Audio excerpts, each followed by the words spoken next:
இனி வருகின்ற நாட்கள் உங்களுக்கு நன்மை நிறைந்த நாட்களாக அமையட்டும். எப்பவுமே இந்த ராசிக்காரங்க பார்த்தீங்கன்னா ஒரு உறுதியான முடிவெடுக்கக்கூடியவங்க அப்படின்னு சொல்லலாம். லட்சியவாதிகள் அப்படின்னு கூட இவங்கள சொல்லலாம். ரொம்ப பலசாலிகள் அப்படின்னு கூட சொல்லலாம். யார் அவங்க அப்படின்னு பார்த்தீங்கன்னா நம்மளுடைய ரிஷபராசி அன்பர்கள் தான். பாசக்காரங்க.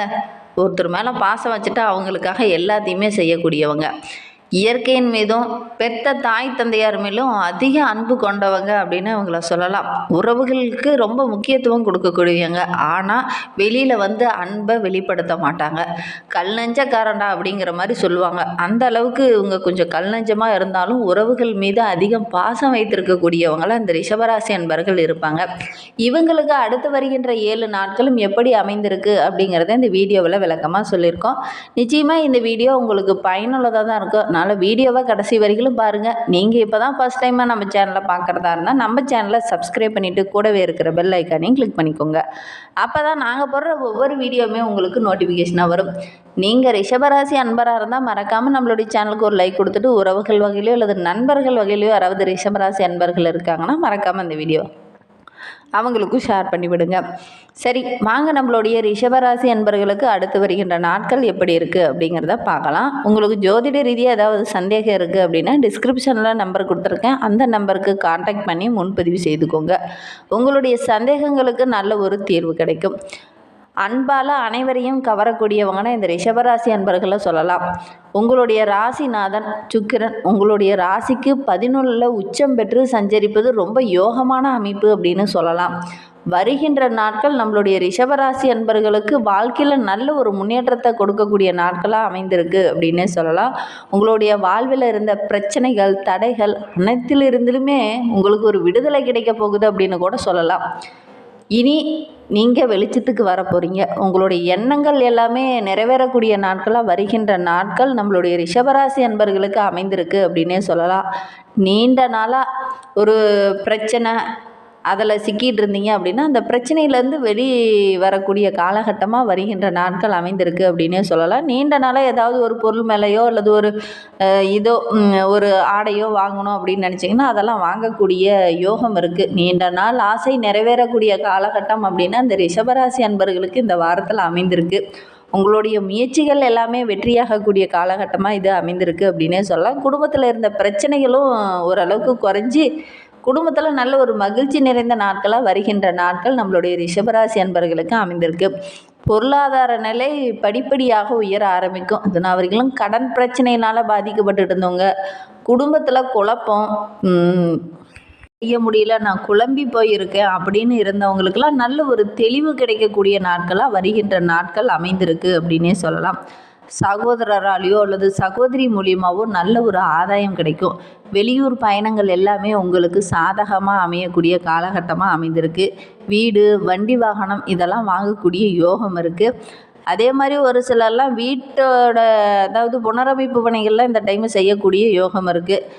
வீட்டுக்கு நிறைய உறவினர்கள் வருவாங்க. அதனால் ரொம்ப மகிழ்ச்சிகரமாக நீங்கள் செயல்பட போகிறீங்க. சூரியன் 10ல் இருப்பதுனால தாய் மற்றும் தாய் வழி உறவுகளால் நல்ல ஒரு ஆதாயம் கிடைக்கக்கூடிய யோகம்லாம் இந்த ரிஷபராசி என்பர்களுக்கு வருகின்ற நாட்களில் அமையும். புதிய சொத்து வாங்குவதற்கான முயற்சியெல்லாம் கூடி வர இருக்குது. குழந்தைகளால் ஏதாவது மகிழ்ச்சி தர மாதிரி ஒரு நல்ல விஷயம் வருகின்ற நாட்களில் நடக்கும்.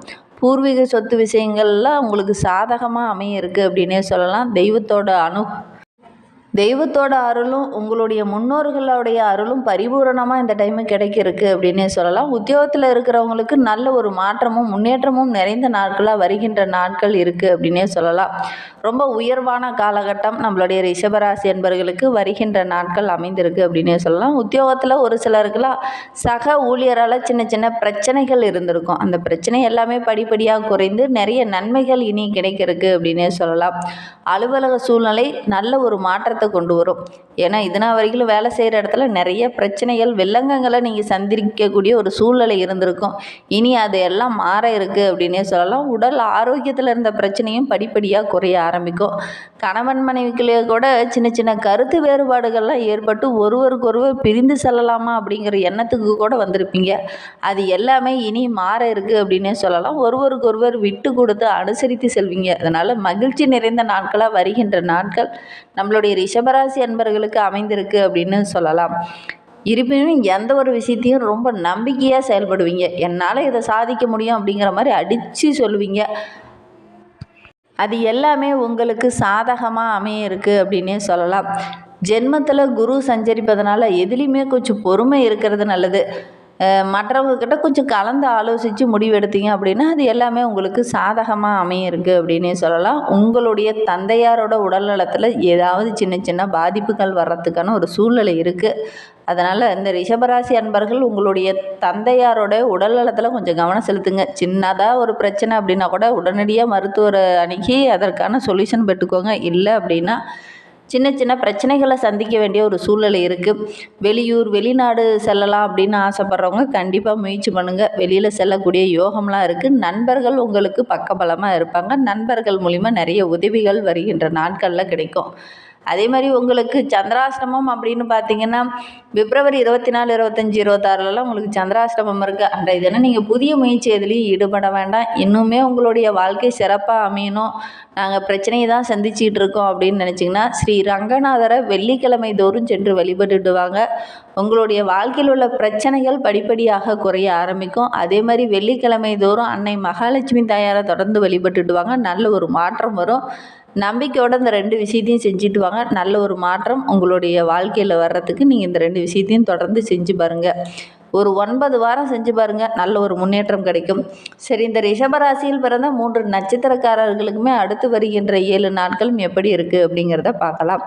கார்த்திகை 2, 3, 4 பாதங்களில் பிறந்தவங்களுக்கு அடுத்து வருகின்ற 7 நாட்களும் உங்களுடைய செல்வாக்கு உயரக்கூடிய ஒரு நாட்களாக தான் அமைந்திருக்கு அப்படின்னே சொல்லலாம். கையில் எடுத்த வேலையெல்லாம் கரெக்டாக செய்து முடிப்பீங்க. அதனால் மற்றவங்களுடைய பாராட்டு கிடைக்கும். அரசு வழியில் கூட நீங்கள் முயற்சி செய்கிற ஒவ்வொரு விஷயமே உங்களுக்கு நல்ல ஒரு லாபத்தை பெற்றுத்தரும். புதிய தொழில் தொடங்குனீங்க அப்படின்னா அதெல்லாம் உங்களுக்கு வெற்றியாக அமையக்கூடிய காலகட்டமாக வருகின்ற நாட்கள் அமைந்திருக்கு அப்படின்னே சொல்லலாம். ஒரு சிலருக்கெல்லாம் புதிய சொத்து வாங்குவதற்கான யோகம்லாம் இருக்குது. சனிக்கிழமையில் கொஞ்சம் நிதானமாக இருங்க, அவசரப்பட வேண்டாம். யாருக்கிட்டையாவது வீண் வம்பு பிரச்சனை இதெல்லாம் வரும். அதனால் கொஞ்சம் கவனமாக இருக்கிறது நல்லது. ரோகிணி நட்சத்திரத்தில் பிறந்தவங்களுக்கு அடுத்து வருகின்ற 7 நாட்களும் தடைபட்டிருந்த வேலையெல்லாம் இந்த டைம் விறுவிறுன்னு நடைபெறும். வியாபாரத்தில் நல்ல ஒரு முன்னேற்றம் இருக்கும். உங்களுடைய உழைப்புக்கு நல்ல ஒரு பலன் கிடைக்கக்கூடிய நாட்களாக வருகின்ற நாட்கள் அமைந்திருக்கு அப்படின்னே சொல்லலாம். உடல் ஆரோக்கியத்தில் இருந்த பிரச்சனையும் படிப்படியாக சரியாகும். குடும்பத்தில் இருந்த நெருக்கடிகள் கொஞ்சம் குறைய ஆரம்பிச்சிடும். குடும்பத்தில் ஒரு நிம்மதியான சூழ்நிலை வருகின்ற நாட்கள் அமையும் அப்படின்னே சொல்லலாம். திருமண வயதில் இருக்கிறவங்களுக்கு நல்ல ஒரு வரன் கூடி வர இருக்குது. முயற்சி பண்ணுங்கள், நல்ல ஒரு வரன் அமையும். அதே மாதிரி திருமணமானவங்களுக்கு குழந்தை பேர் இல்லாதவங்களுக்குலாம் நல்ல ஒரு குழந்தை பேர் கிடைக்கக்கூடிய யோகம் இருக்குது. ஒரு சிலர்லாம் வெளியில் எங்கேயாவது வேலைக்கு போகலாம், வெளிநாட்டுக்கு எங்கேயாவது வேலைக்கு போகலான்ட்டு ரொம்ப நாளாக முயற்சி பண்ணிட்டு இருந்திருப்பீங்க. அதிலெல்லாம் சின்ன சின்ன தடைகள் இதுனா வரைக்கும் இருந்திருக்கும். இந்த டைமு முயற்சி பண்ணிங்கன்னா வெளியில் வேலை கிடைக்கக்கூடிய யோகமெல்லாம் இருக்குது. முயற்சி பண்ணுங்கள், கண்டிப்பாக கிடைக்கும். மிருகசீரிடம் நட்சத்திரக்காரர்களுக்கு அடுத்து வருகின்ற 7 நாட்களும் எப்படி இருக்குது அப்படிங்கிறத பார்க்கலாமாங்க. உத்தியோகத்தில் இருக்கிறவங்களால சின்ன சின்ன பிரச்சனைகள் வில்லங்கங்கள் வரக்கூடிய சூழ்நிலை இருக்குது. அதனால் சக பணியாளர்கிட்ட பேசும்போது கொஞ்சம் கவனமாக பேசுகிறது நல்லது. தொழிலில் வியாபாரம் செஞ்சுட்டு இருக்கவங்களுக்குலாம் நல்ல ஒரு லாபம் கிடைக்கும். கணவன் மனைவிக்கிடையே இருந்த அந்த சின்ன சின்ன பிரச்சனைகள், வாக்குவாதங்கள் இதெல்லாம் சரியாகி நல்ல ஒரு ஒற்றுமை அதிகரிக்கக்கூடிய நாட்களாக வருகின்ற நாட்கள் அமைந்திருக்கு அப்படின்னே சொல்லலாம். திருமண வயதில் இருக்கிறவங்களுக்கு நல்ல ஒரு வரன் அமையும். ஒரு சிலருக்கெல்லாம் புதிய சொத்து வாங்குவதற்கான யோகம் இருக்குது. ஒரு சிலர்லாம் வாடகை வீட்டில் இருக்கீங்க, அவங்களாம் புதிய வீடு கட்டி குடியேறுவதற்கான யோகம்லாம் இருக்குது. சிறு வியாபாரிகளாக இருக்கிறவங்களுக்கு நல்ல ஒரு லாபம் கிடைக்கும். ஒரு சிலர்லாம் வியாபாரத்தை விரிவுபடுத்தி இரட்டிப்பு லாபம் கிடைக்கக்கூடிய யோகம்லாம் இருக்குது. வருகின்ற நாட்களில் சந்திராஷ்டமம் அப்படின்னு பார்த்தீங்கன்னா பிப்ரவரி 24, 25, 26 உங்களுக்கு சந்திராஷ்டமம் இருக்குது. அன்றைய தினம் நீங்கள் புதிய முயற்சி எதுலேயும் ஈடுபட வேண்டாம். இன்னுமே உங்களுடைய வாழ்க்கை சிறப்பாக இருக்கணும் அப்படின்னா அருகில் நரசிம்மர் ஆலயம் இருக்குது அப்படின்னா லட்சுமி நரசிம்மரை தொடர்ந்து வழிபட்டுட்டு வாங்க. உங்களுடைய வாழ்க்கையில் உள்ள பிரச்சனைகள் குறைந்து வாழ்க்கை வளமாகும். மனதில் இருக்கிற குழப்பங்களும் சரியாகும். அதனால் லட்சுமி நரசிம்மரை தொடர்ந்து வழிபட்டுட்டு வாங்க. குடும்பத்துக்குள்ளே இருக்கிற பிரச்சனைகளும் கஷ்டங்களும் குறையும். தொடர்ந்து வழிபட்டு பாருங்கள், நல்ல ஒரு மாற்றம் வரும். இந்த மாதிரி பயனுள்ள தகவலை நீங்கள் தொடர்ந்து கேட்கணும் அப்படின்னு நினச்சிங்கன்னா நம்ம சேனலை சப்ஸ்கிரைப் பண்ணிவிட்டு கூடவே இருக்கிற பெல் ஐக்கானையும் கிளிக் பண்ணிக்கோங்க. அப்போ தான் நாங்கள் போடுற ஒவ்வொரு வீடியோவுமே உங்களுக்கு நோட்டிஃபிகேஷனாக வரும். நீங்கள் ரிஷபராசி அன்பராக இருந்தால் மறக்காமல் நம்மளுடைய சேனலுக்கு ஒரு லைக் கொடுத்துட்டு உங்களுடைய உறவுகள் வகையிலையோ அல்லது நண்பர்கள் வகையிலையோ யாராவது ரிஷபராசி அன்பர்கள் இருக்காங்க அப்படின்னா மறக்காமல் இந்த வீடியோவை அவங்களுக்கும் ஷேர் பண்ணி விடுங்க. ரிஷப ராசியில் நீங்கள் எந்த நட்சத்திரத்தில் பிறந்தீங்க அப்படிங்கிறதையும் மறக்காமல் எங்களுடைய கமெண்ட் பாக்ஸில் தெரிவிங்க. தேங்க்யூ.